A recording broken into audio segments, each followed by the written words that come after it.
Bienvenidos a nuestra quinta sesión de Creciendo con Cristo. En esta sesión estaremos tratando un tema muy importante para cada creyente y es la confesión de pecados.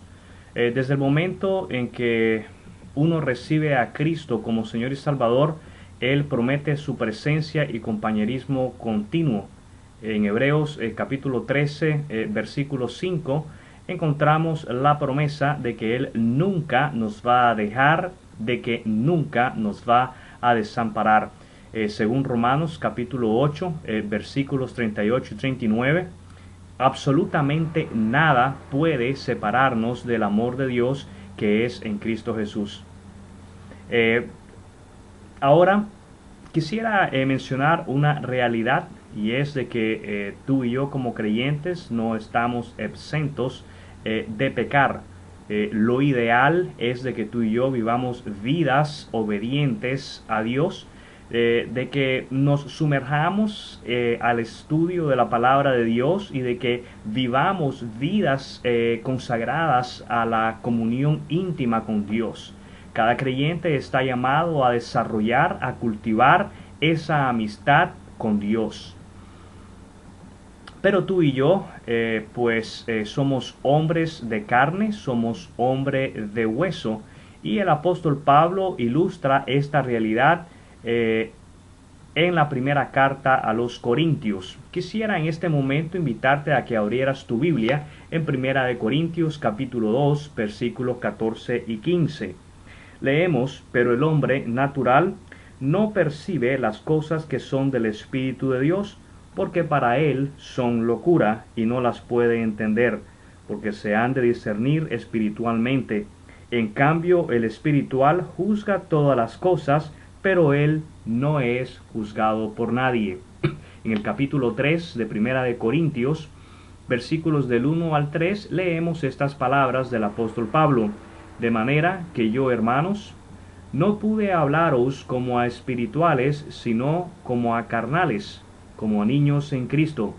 Os di a beber leche y no vianda, porque aún no erais capaces, ni sois capaces todavía, porque aún sois carnales. Pues habiendo entre vosotros celos, contiendas y disensiones, ¿no sois carnales y andáis como hombres? La realidad es la siguiente. Antes, tú y yo, sin Cristo, éramos hombres naturales. Estábamos llenos de temor, estábamos llenos de preocupación, estábamos llenos de pecado. Cristo no formaba parte de nuestros planes, de nuestras metas, ni de nuestros sueños. En otras palabras, Cristo estaba fuera de nuestro corazón. En el momento en el que tú y yo hicimos nuestra oración de arrepentimiento, recibiendo a Jesús de Nazaret como nuestro Salvador y Señor, nos transformamos a cristianos espirituales. En ese momento fuimos investidos de la paz de Dios, del poder de Dios, del gozo de Dios y comenzamos a vivir dentro de los propósitos de Dios para nuestra vida. En otras palabras, Cristo entró a nuestro corazón.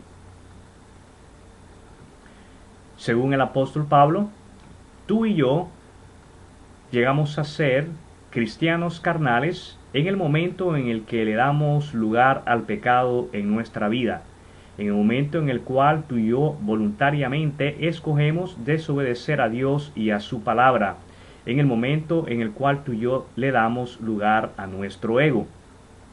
En ese momento nos convertimos en cristianos carnales. Existe una similitud entre el cristiano carnal y el hombre natural.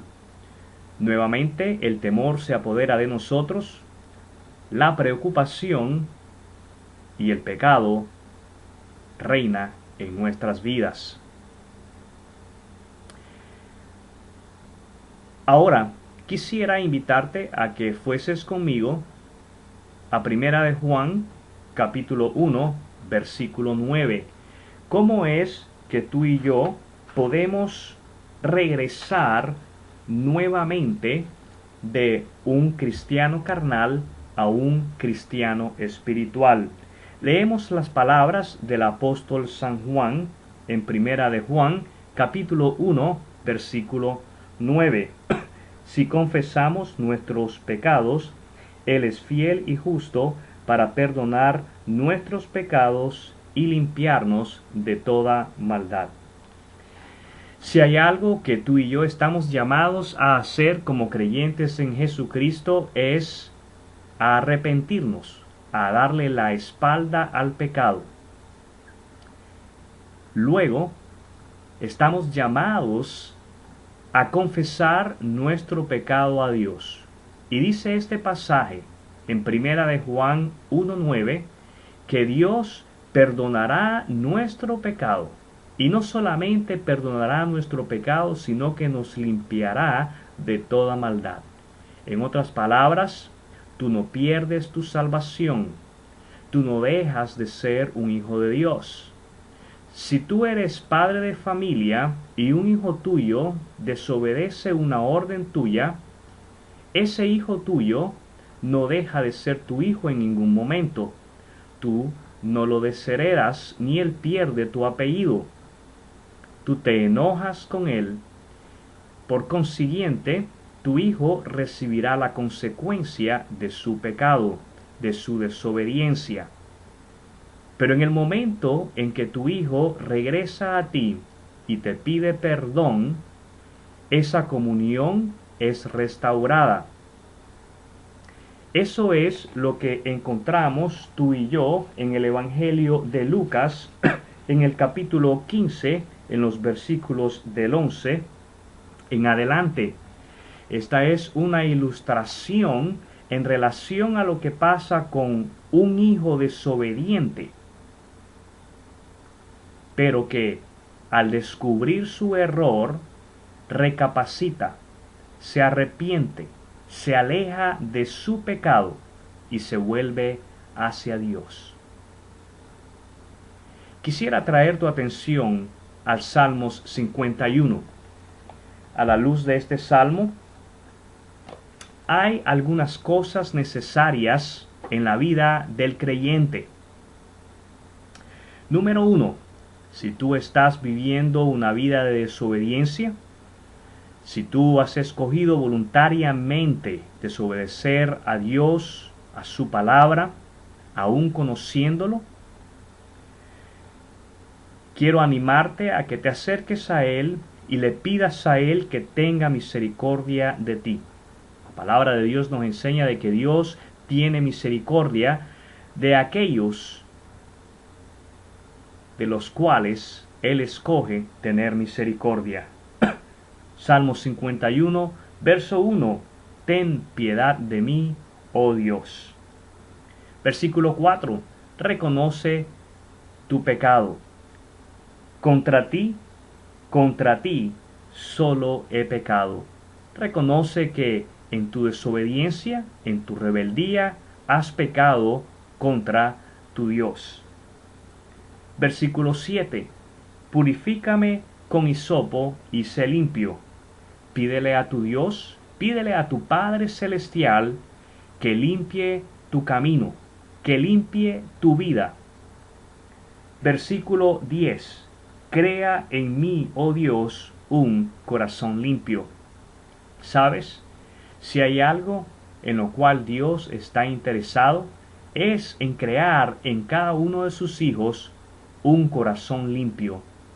Quisiera animarte, querido amigo, querida amiga, hermano y hermana, a que en este momento inclinaras tu rostro y le pidieras a Dios: crea en mí un corazón que te anhele, crea en mí un corazón que te desee. Es mi deseo, es mi oración, de que a través de este estudio tu relación con Cristo sea restaurada. Padre, te damos gracias por tu palabra, te damos gracias por tu misericordia, te damos gracias por quien tú eres, Dios de paz, Dios de amor. Ten misericordia de cada uno de nosotros, en el nombre de Jesús. Amén.